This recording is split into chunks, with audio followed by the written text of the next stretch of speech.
Hello, welcome to another edition of the Pace Report. I'm Brian, Pace reporting live here at the Blue Note here in New York City. Singer-songwriter Abby Dobson tonight is performing selections from her brand new CD, Sleeping Beauty. The beautiful thing about Abby's music is that she really blends a lot of classical, jazz, pop, R&B, neo-soul, and country to the whole mix.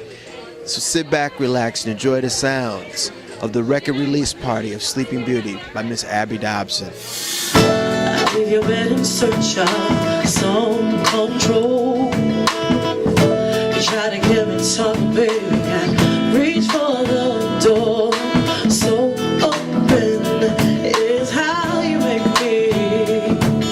Scares me, thrills me, yes, to me. Till the baby, let's see you sleep and go. Till the baby, I know. Down, down, down, down. Till the baby, till the diamonds in my soul. Yeah. You let the mountain, baby, and I am the wind. No matter how hard I push you, pull me in. What's the use of lying from control? It's destiny that I found you.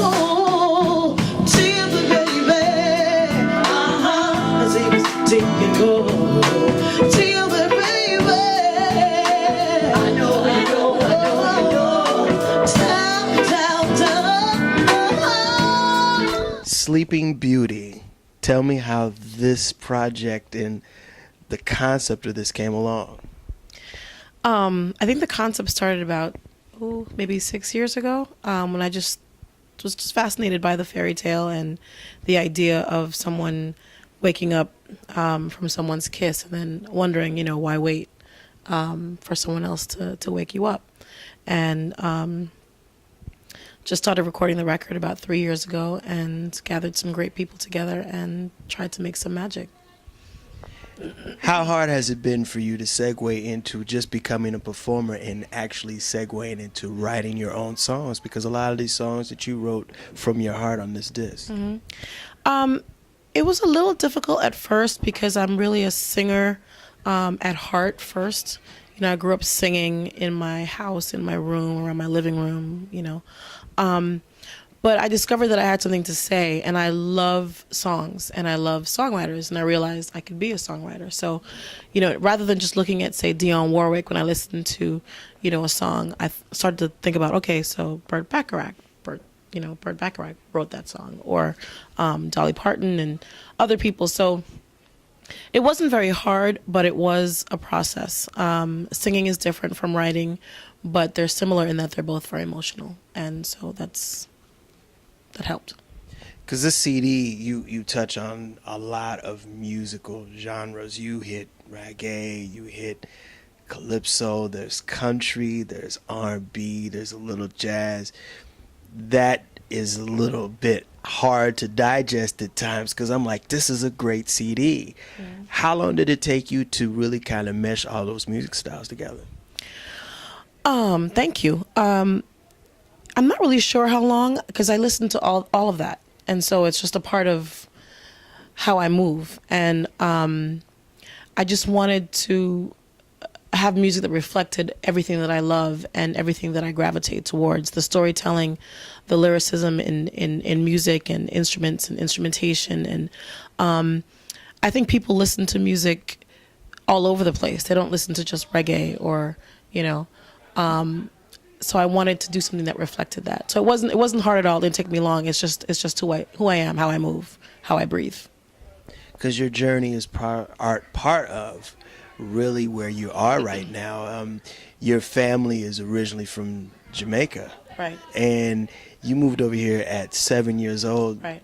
How did you get exposed to a lot of the music that you really, really like listening to? I had an older cousin who introduced me to a lot of great musicians, Prince, Michael Jackson, Sweet Honey in the Rock. And then growing up in New York, listening to Sarah Vaughan and a Brooklynite, Barbara Streisand, I'm a great fan of. New Yorkers, we listen to everything. I mean, New York has everything. Flowers don't bloom in winter. The sun has to make way for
Tell me about how you put together these musicians. I mean, these musicians on your CD are kind of like the who's who of jazz. Lonnie Plaxico, Teo Avery, Maurice Brown.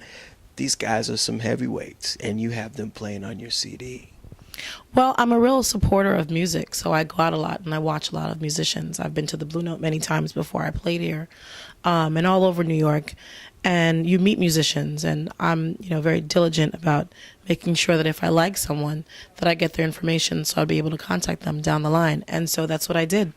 When I was ready to do my record, I was just like, okay, I've seen these cats play. I think they're awesome, and I want them to be on my record because I want my record to be that dope. So it's just about doing the business of making the right phone call, and then people, I think, seeing me around and hearing about me and hearing good things about me that made them want to be on my record as well. They say don't be afraid. Don't ever hide your truth, don't ever hide your face. Look deep inside till you find your soul. Can't go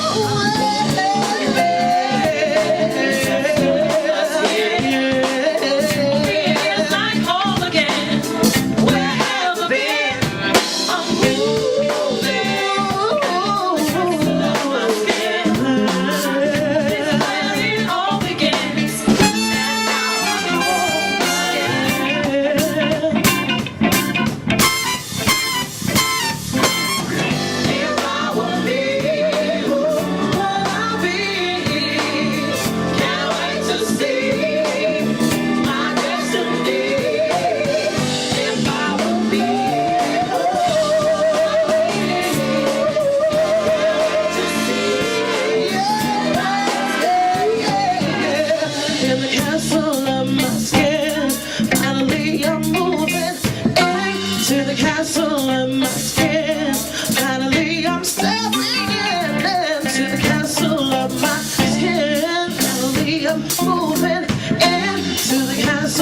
When you graduated from high school, you went to college and you pursued, was it political science? Mm-hmm.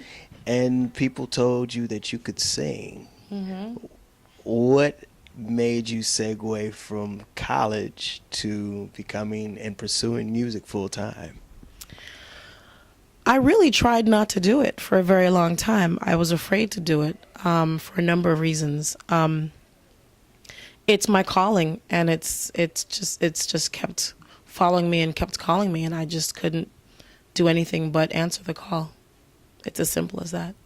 Because I understand you were in law school. I graduated from law school. Oh, you graduated from law school, and you just was like, this is it. Yeah, it took me a minute, but yes, this is it. You got one shot. What Eminem said that. You just gotta do it. I don't want to get to a place where I didn't pursue my dreams in the way that I knew that I could. And who knows? I've put my heart into this record, and I hope that everyone loves it. Who knows how it will be received, but I know how it was created. It was homemade. It was handmade. It was as if someone was like delivering a baby, someone, you know, precious, and that's what that CD is to me. And so I hope people receive it that way, and no matter what, I think I made the right choice. I can always be a lawyer. I understand that you also started putting your career together at one of the most famous hotbeds of raw talent in New York City, the Norican Poets Cafe. That was my very first show playing my own music.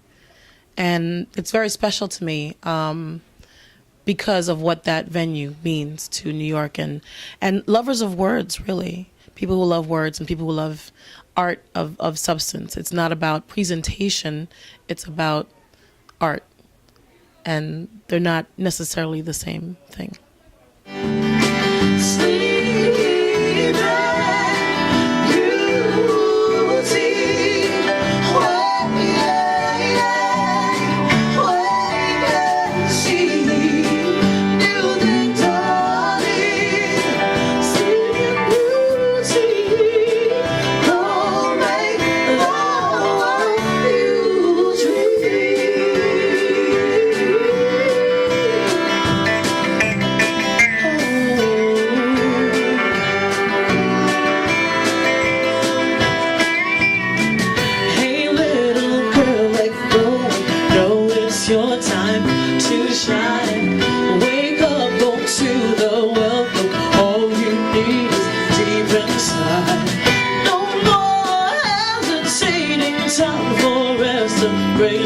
Now you are the one that you have always been waiting.